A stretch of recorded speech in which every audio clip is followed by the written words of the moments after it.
Katutubong Zapata isinagawa sa Bauco Mountain Province matapos naman ang sunod-sunod na sunog sa kagubatan.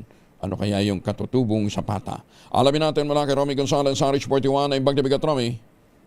Nagsagawa ng tradisyonal na sapata ang mga residente ng Barangay Bagnen sa bayan ng Bauco Mountain Province bilang tugon sa serye ng mga sunog na sa kagubatan na sumira sa bahagi ng kanilang kabundukan at banta sa kanilang watershed.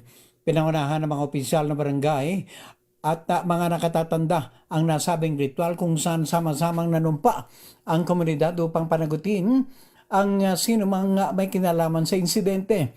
Ang sapata ay isang katutubong mekanismo ng katarungan ng mga igorot kung saan inaako ng isang tao ang kanyang pananagutan o patutunayan ang kanyang kawalang sala sa harap ng komunidad. Ayon sa mga leader ng barangay, isinagawa ang ritual dahil wala pang umaamin o itinuturong responsable sa mga naganap na forest fire. Sa pamagitan ng sapata, ipinapataw ang isang paniniwalang kaparusahan o sumpa sa sinumang nagkasala bilang paraan ng panawagan sa katarungan batay sa kanilang tradisyon. Bagamat hindi agad nakikita ang epekto nito, naniniwala ang mga katutubo na mananaig pa rin ang hustisya sa tamang panahon. Ipinapakita rin ng paggamit ng ganitong sinaunang pamamaraan ang bigat ng insidente sa komunidad.